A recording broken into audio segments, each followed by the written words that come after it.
E nós sabemos também que existem características em nós que afastam Deus de nós, mas tem características que atraem o Espírito Santo para nós.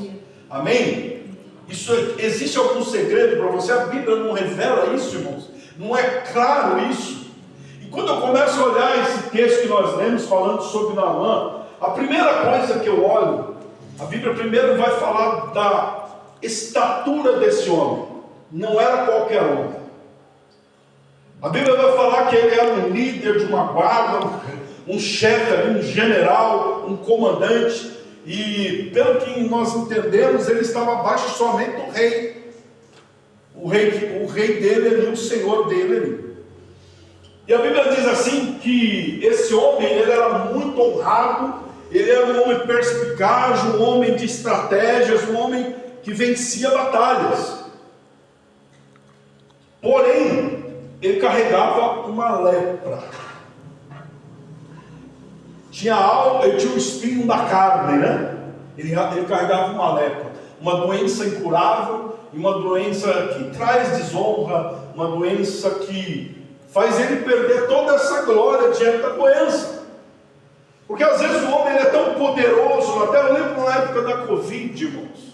A Covid era um vírus que parecia inofensivo, invisível, não é? Em poucos dias se arrastou pelo mundo, e não havia homem na terra mais poderoso que o tal do vírus.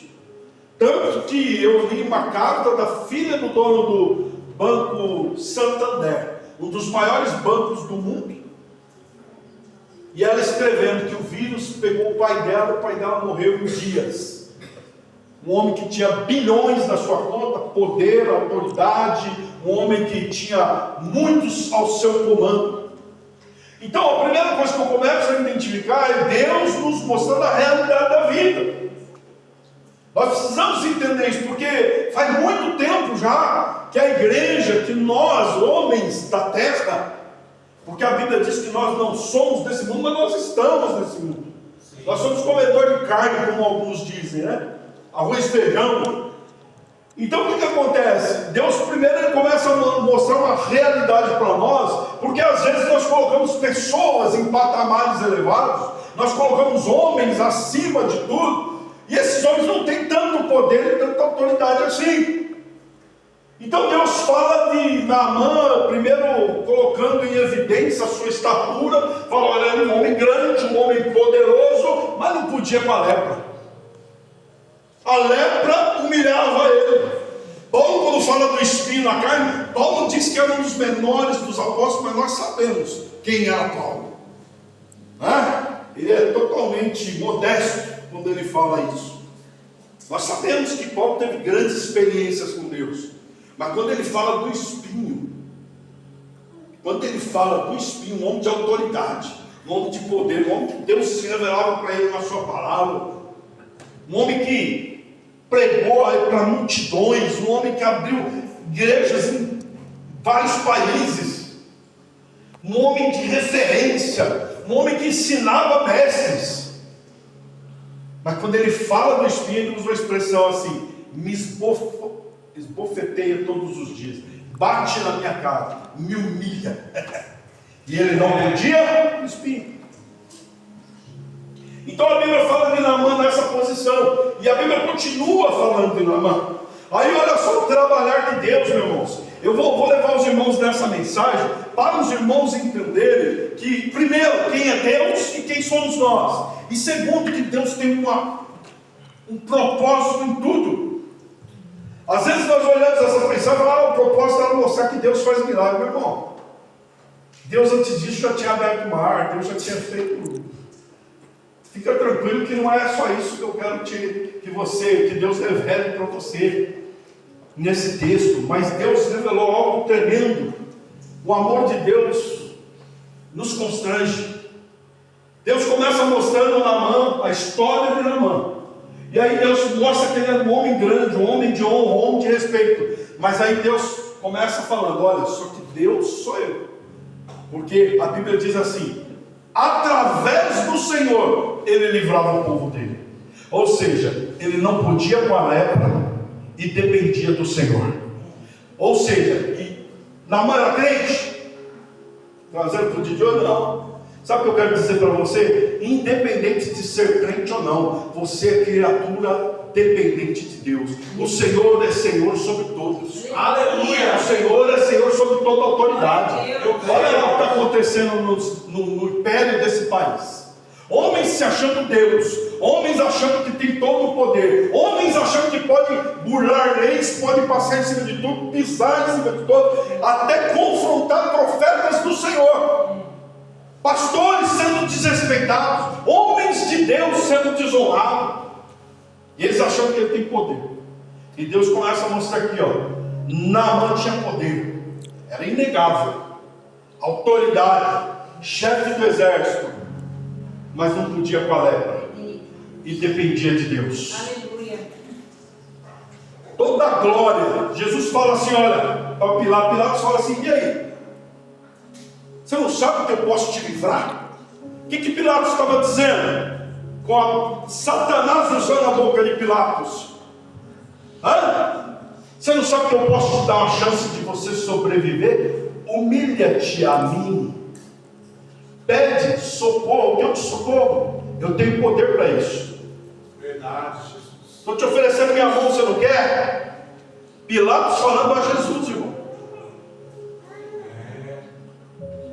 Jesus olha para ele e fala assim: nenhum poder você teria se não viesse de lá, do alto, se não viesse do meu Pai.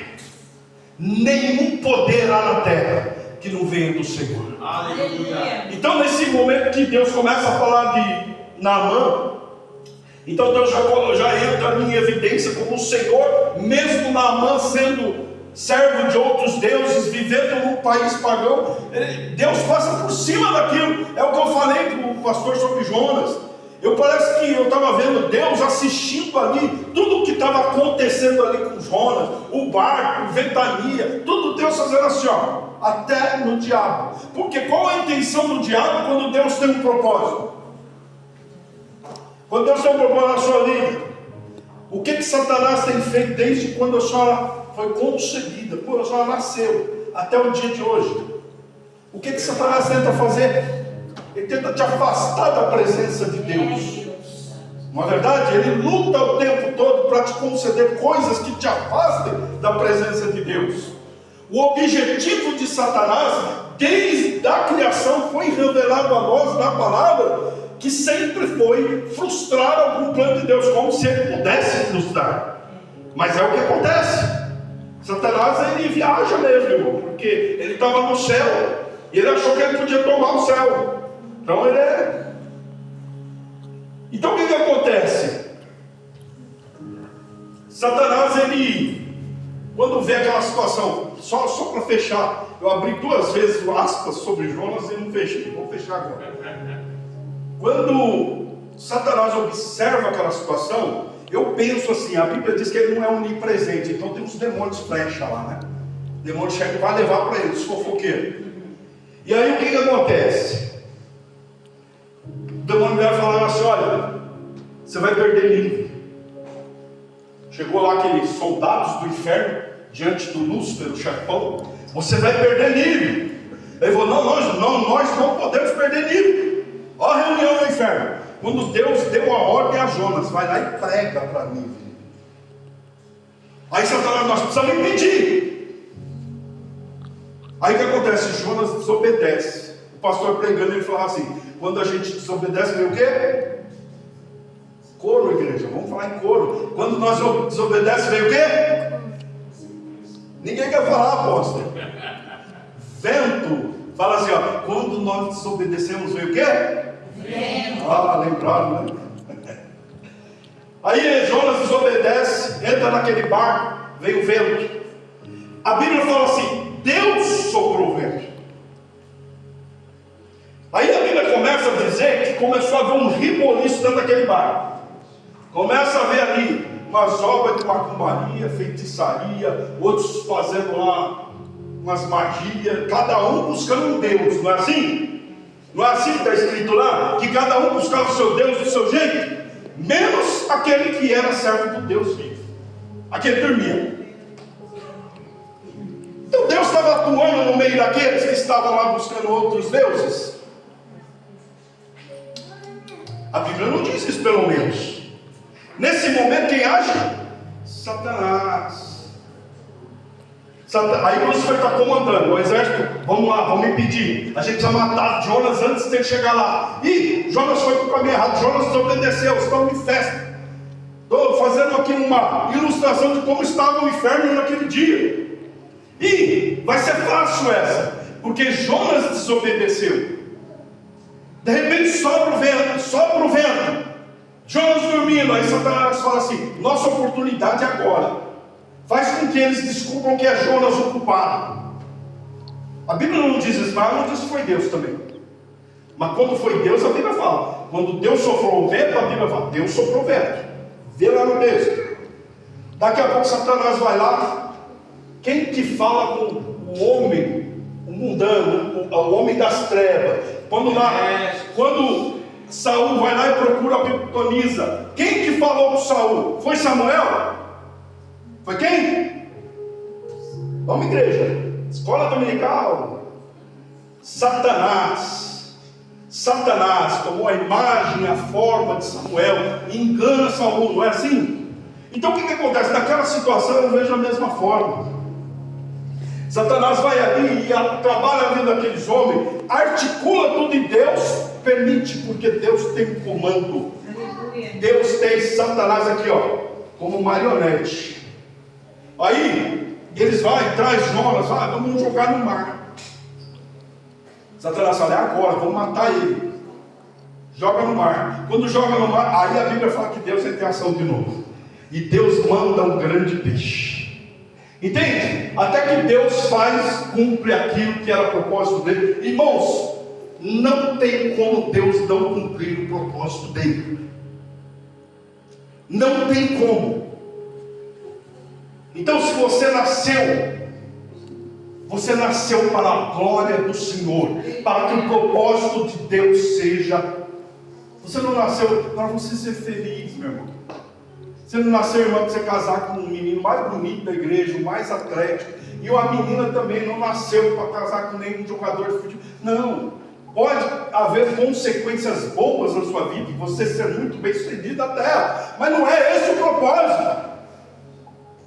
Primeiro você nasceu para a glória do nome do Senhor, para que o nome dele seja glorificado só pelo que você é, só pelo seu DNA, só pelo o funcionamento do teu corpo. Já a glória de Deus, o nome de Deus é exaltado, o nome de Deus é glorificado. Aleluia! E depois você nasceu com outro propósito, para que Deus venha te resgatar novamente, porque assim que você nasceu, você teve a notícia que você já havia sido destituída lá pelo pecado adâmico. Você precisava aceitar Cristo. Então é esse o propósito. Então o propósito se cumpre, Jonas querendo ou não. E seguindo, a mensagem já foi pregada, né? Mas só para dar uma pincelada, Jonas continua no propósito sem querer estar no propósito. Continua, querendo ou não, você vai, irmão. Então é mais fácil você ceder. O Senhor está te chamando faz tanto tempo. O Senhor tem te falado com você faz tanto tempo. Cede, vem logo. Essas áreas da sua vida, renuncia. Deixa. Eu estou te chamando. As paixões dessa terra. Larga isso. Lembra de Sansão? Eu falo muito de Sansão na igreja. Ela está enjoada de eu falar de Sansão.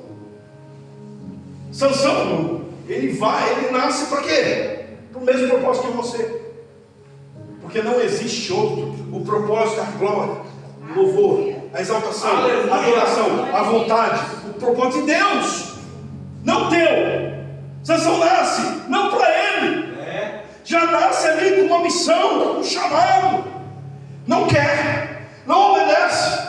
Vai por caminhos diferentes. Deus vai lá. Por isso que diz assim, Deus escreve. Como é que é? Deus. Sansão vai lá entortando tudo, Deus vai lá endireitando tudo, e aonde que chega no final? Qual que é o final? O final é Deus te coloca onde Ele queria que você estivesse. Sansão começa a vida dele aonde Deus queria que ele começasse na casa de Manoá, que era seu pai, temente a Deus. Fala: Manoá, está vindo aí, sua esposa vai ficar grávida, vai ter um filho, vai ser nazireu de Deus. E ele termina onde Deus queria que ele estivesse, destruindo o inimigo de Israel, o opressor. Aonde você começou, foi aonde Deus quis que você começasse. Tem filho que falava assim para os pais: não pedi para nascer, não pedi para ser seu filho. Ah, Senhor, por que eu não nasci nos Estados Unidos? Por que eu fui nascer na Venezuela? Venezuela, né, que estão falando agora. Não pedi para nascer. Você nasceu onde Deus queria que você nascesse. Obrigado, Deus. Você vive para a vontade e o propósito de Deus.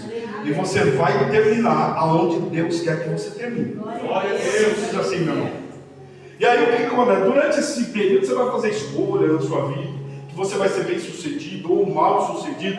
Aí é problema teu. A Bíblia diz que quem planta colhe. E eu já estou colhendo bastante, né? Estou aqui com o joelho bagunçado por comer errado. Estou colhendo. Deus me ensinou que eu tenho que me alimentar certo. Até isso a Bíblia ensina, mas estou aqui. Fui hoje no nutricionista, me deu uma bronca, apanhei mais do que meu Jesus amado. Então, irmãos, nós fazemos escolha sim, porque temos um livre-arbítrio. Porém, os propósitos de Deus são inquebráveis, porque a terra é dele, a humanidade é dele, a igreja é dele, a sua vida é dele. Tudo é dele. Aleluia! Está escrito aqui. Então Deus mostra na mão, e Deus vai mostrando quem é dono, Deus vai mostrando quem é na mão, vai colocando cada um no seu lugar. Deixa eu voltar, senão não termina a mensagem. Deus vai colocando cada um no seu lugar. Então Deus fala: Naamã estava nessa posição, mas tinha alguém que ele tinha que prestar conta, que era o rei. Não era o topo. Servia alguém. Tinha uma lepra que ele não dominava, ele não tinha poder, ele matava todo mundo, menos a lepra.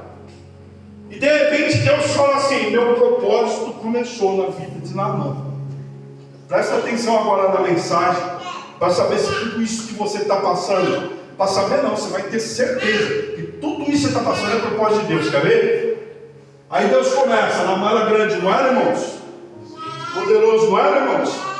Aí Deus usa um grande homem, um homem de eloquência. Não, Deus usa uma escrava. Deus usa ninguém. A Bíblia diz que Ele usa o fraco, Ele usa o desprezível, Ele usa o que não é sábio, Ele usa para confundir o sábio, para confundir os que são, Ele usa aqueles que não são.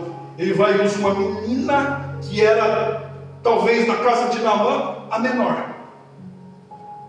Se Naamã tinha uma cachorrinha de estimação, talvez seria maior que ela. Eu não estou falando isso da boca para fora por achar, não, irmão. Eu já vi isso em muitas casas de rico. Pegar lá o cachorro bem tratado mais do que os empregados da casa. Então, irmãos, Deus escolhe aquela menina. E aquela menina, ela humilha de uma maneira, né? Se você olhar de uma maneira espiritual, ela humilha na mão. Porque em outras palavras ela fala: o meu Senhor, que era o dono da casa, se ele soubesse do homem que tem na minha terra, ele seria curado. Para a menina, ela não fala talvez seria curado. Ela fala: ele certamente seria curado. Certeza absoluta. E essa menina conhecia muito, hein?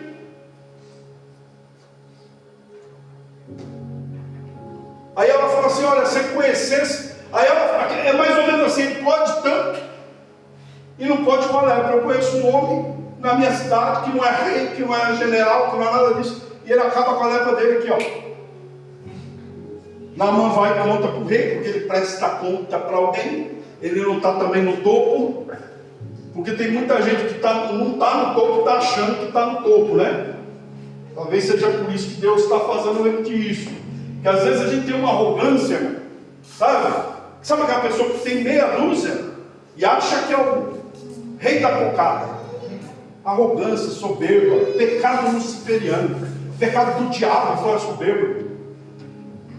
Então, Naamã agora pede autorização para o rei. O rei, sendo agora o maioral da sua terra, também não podia com a lepra.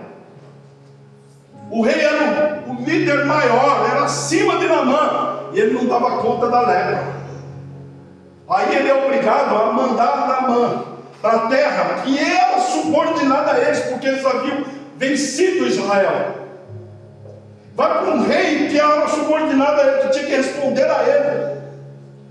Quando ele manda lá para o rei fala: pronto, esse homem está querendo vir de novo com guerra contra nós, ele não já venceu a gente? Aí um rei que era o maior de Israel em estatura humana não tinha a menor condição de atender aquele pedido, porque a lepra era mais poderosa de todos esses juntos.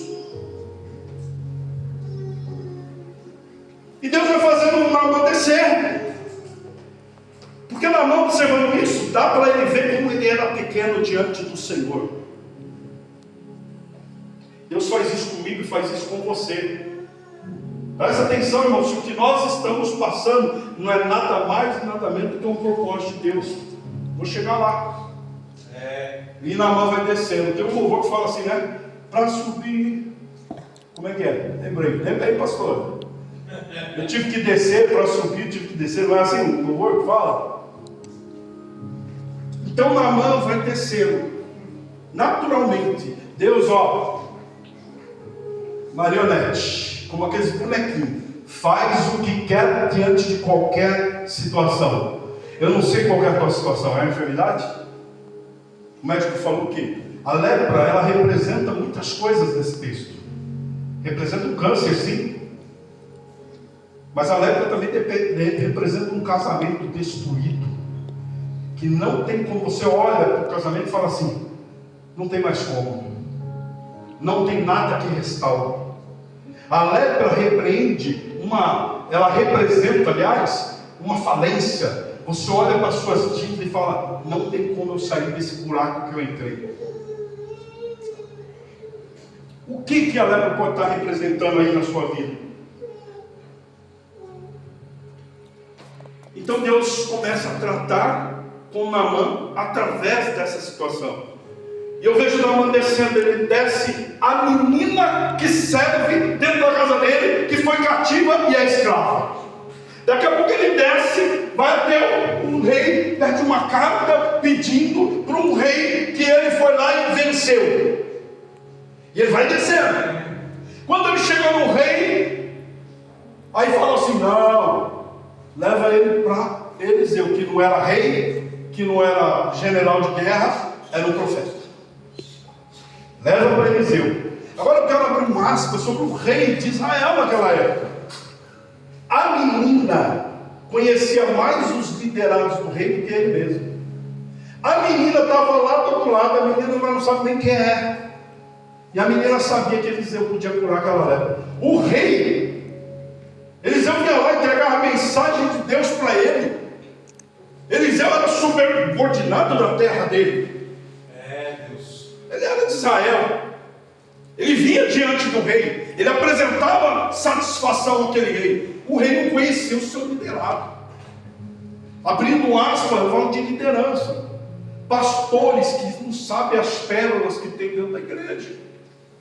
Ou pastores que são que não querem que as pérolas brilhem. Então ele não sabia. E ele fica desesperado, falando assim: esse rei está querendo arrumar briga comigo, porque eu não posso curar ninguém. Aí Eliseu falou: rei, estou aqui, rei, acorda, eu posso te ajudar. Tem tanto liderado sentado no banco aí que é uma bênção.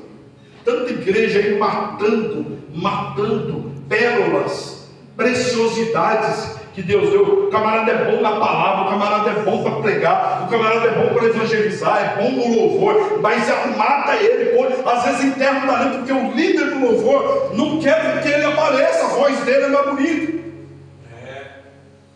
O pastor é pregador, ele não quer que o irmão prega mais, vai lotar mais um culto do irmão. Eu quero que lota mesmo.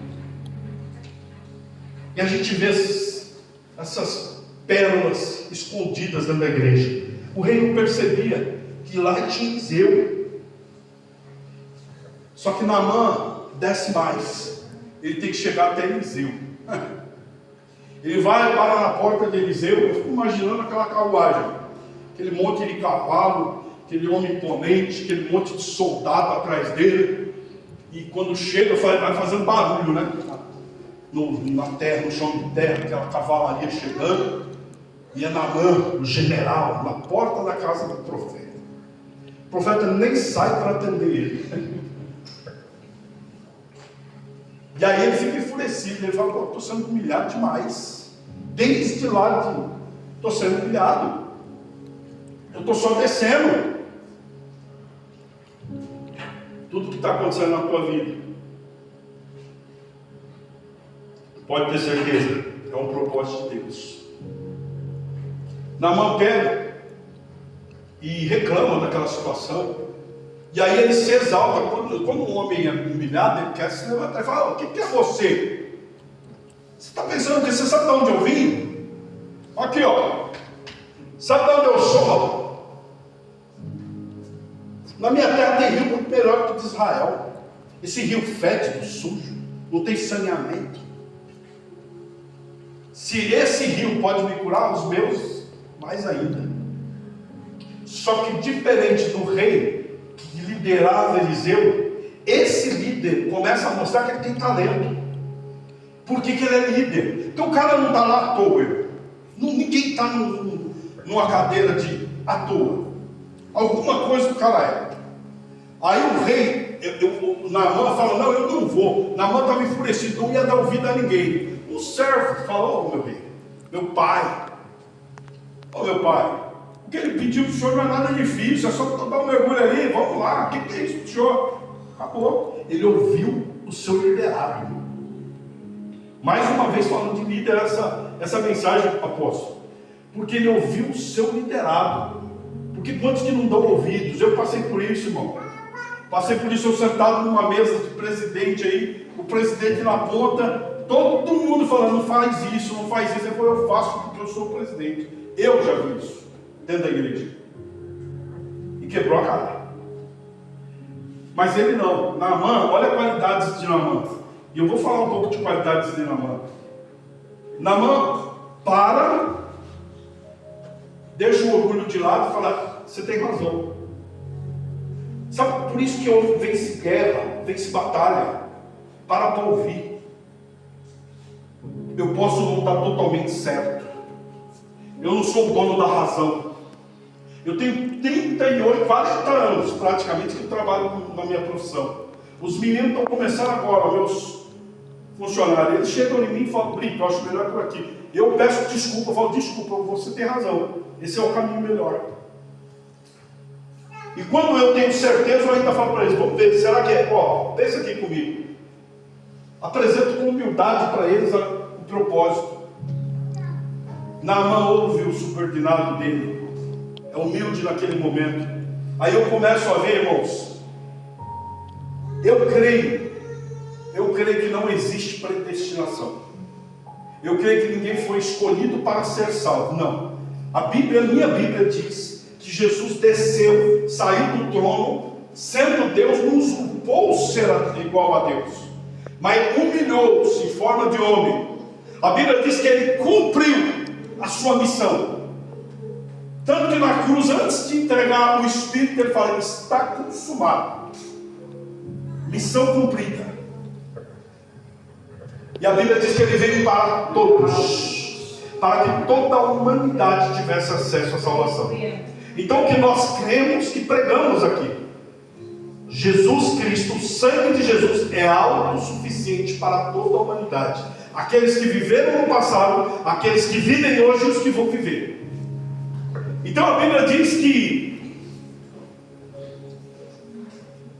Deus escolheu Jesus para morrer por toda a humanidade. Porém, existem alguns trechos bíblicos que falam que Deus tinha suas preferências.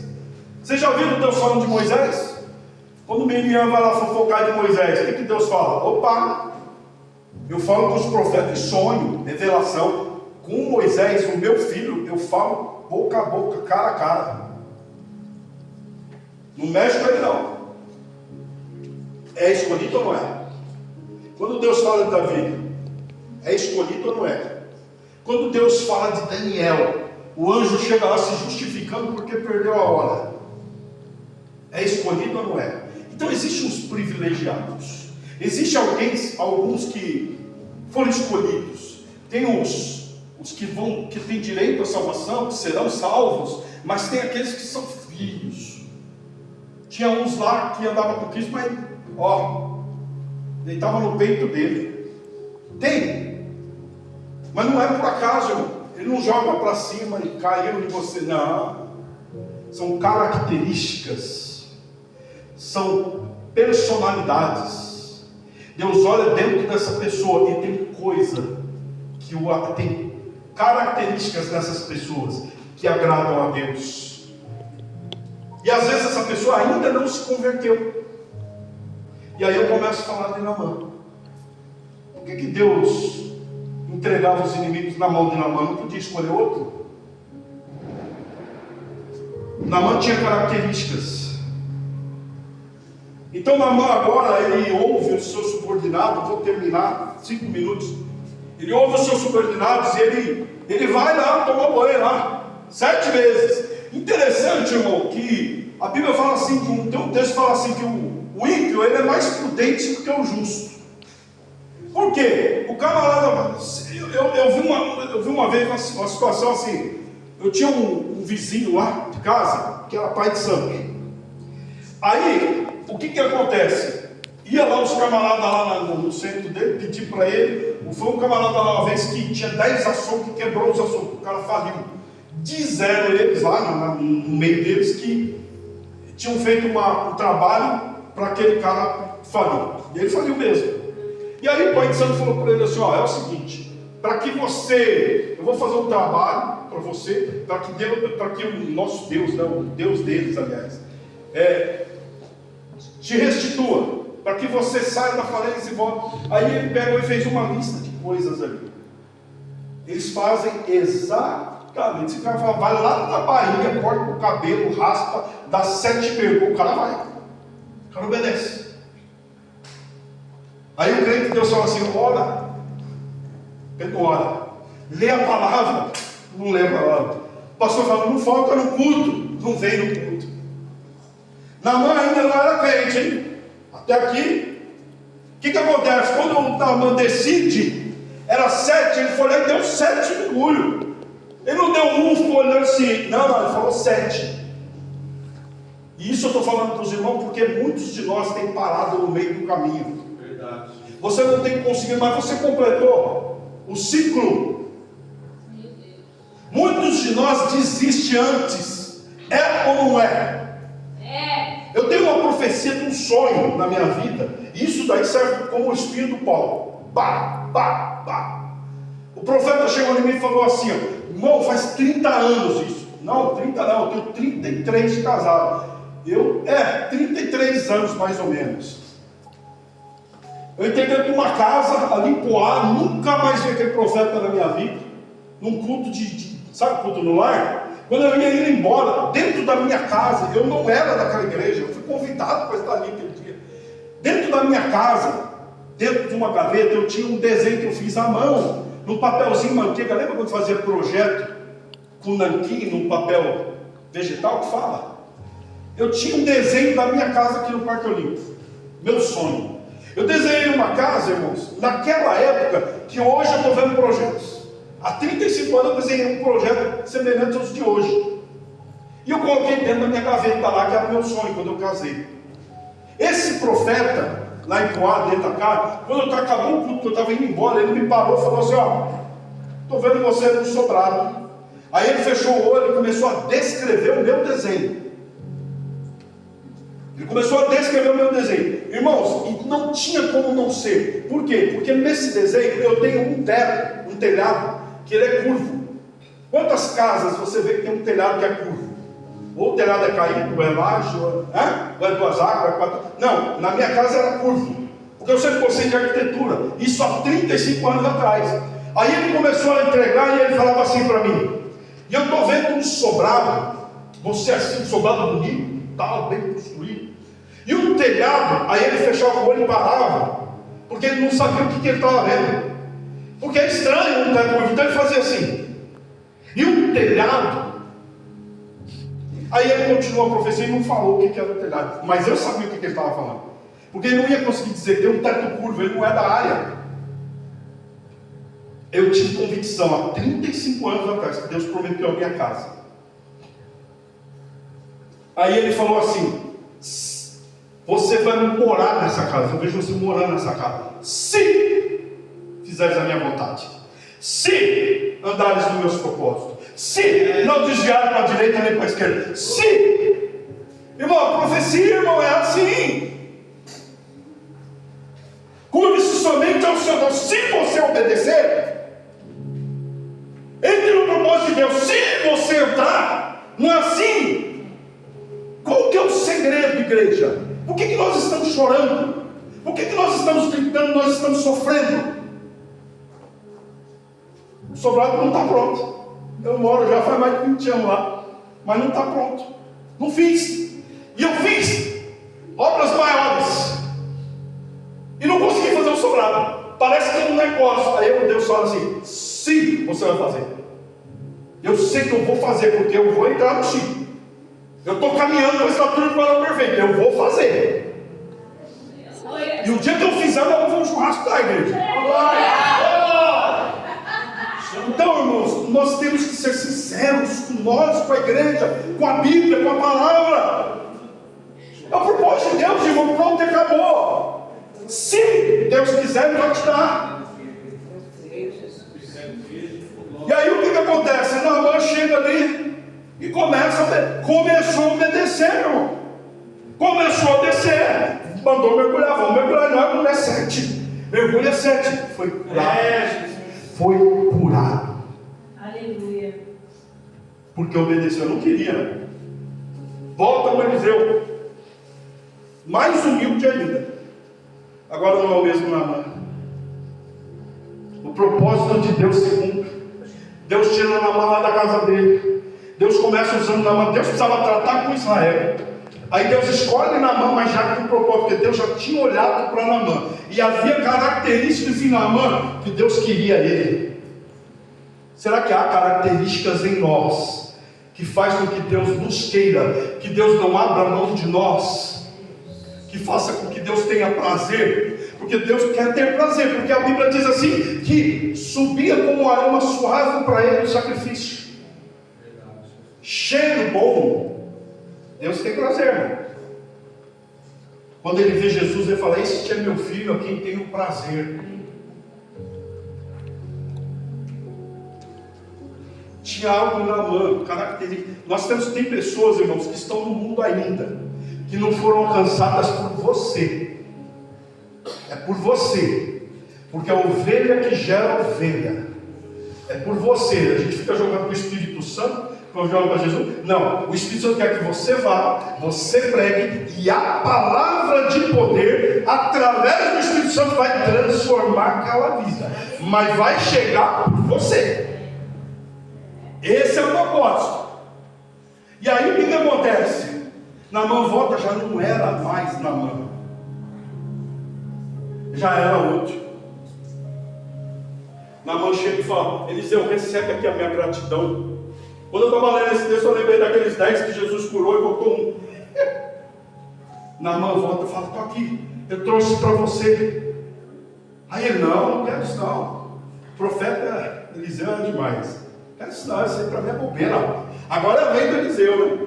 Isso aí aqui em Israel, bobeira. Leva com você essa porcaiada toda aí. E era ouro, era preciosidades. Naamã insiste com ele, a Bíblia diz. Aí a Bíblia diz assim que ele não aceita, não tem o que faz Eliseu aceitar. Sabe o que Naamã faz? Se humilha de novo. Agora não é mais o mesmo Naamã. Naamã se humilha e fala: me dá um pouco da terra desse lugar, porque só nessa terra há Deus. O Deus de Israel é o único Deus, e só a Ele você vive. Eu quero 2 carrinhos de terra para me fazer um altar para o seu Deus, porque agora Ele é meu Deus também. Naamã se converte, meu irmão. Glória a Deus. Qual era o propósito, irmão, de tudo isso? A conversão de Naamã. Deus salvou a casa de Naamã. Deus salvou a alma de Naamã naquele dia. A Bíblia diz assim que Naamã se converte de tal forma. Veja bem, irmãos, primeiro, os pilares da nossa chamada. Qual que é o pilar? Crer. Não é? Qual que é o pilar, irmãos? Qual que é o pilar do seu chamado? Pegou-se de Jesus para você. Você pregou de Jesus. Qual que é o primeiro pilar para que a pessoa venha se converter? Crer no Senhor Jesus, será salvo. Você precisa crer. Amém? Primeiro pilar, crer. Primeiro Naamã creu. Através de uma menina que não era nada, não era ninguém. Naamã creu. Depois, segundo pilar, renunciar-se. Ele vem toda a trajetória renunciando. Renunciando até chegar diante de Eliseu, aí sim renuncia de vez. Vai tomar banho lá no esgoto. Renúncia. E depois, Naamã ora assim: que o Senhor me perdoe, porque no meu trabalho eu tenho que levar o meu rei para se dobrar diante do Deus dele. Mas que fique claro que o Deus dessa nação, o Deus de Israel, que ele é Deus do meu Senhor lá do meu país, não é mais meu Deus. O meu Deus é o Senhor. Então, às vezes que eu tiver que me dobrar para ajudar o rei, eu não estou me dobrando diante do Deus deles, eu estou me dobrando diante do Deus do Senhor. Arrependimento. Esses são os pilares da nossa vida. Será que eu creio? Tem crente, tem 10 anos na igreja, está ainda na fase de crer. Tem uns que já não creem mais. Ele cria um tempo atrás que tinha inferno, que Jesus ia voltar, que pecado era pecado. Hoje já não tem nada a ver. Tem crente que parou no crer e voltou para trás. 10, 20 anos de igreja. Tem crente que pode até crer, mas não se humilha. Ele não se entrega. Ele é dura cerviz. Foi o que Deus chamou o povo de Israel. E tem crente que ele até é humilde, ele até crê, só que ele não se arrepende nunca, irmão. Arrepender-se é o último pilar para a salvação. Se você não se arrepender, você não é salvo. Se você não se humilhar, você não é salvo. E se você não renunciar, você não é salvo. Por quê? Porque essas três coisas se posicionam no nosso coração no lugar de Cristo. Meu Deus. E para você colocar Cristo totalmente no lugar que é dele, essas três coisas têm que sair. Porque ele fala assim: você não vai servir dois senhores. Ou você serve a mim, ou qualquer outro Deus lá fora. Amém? As palmas do Senhor.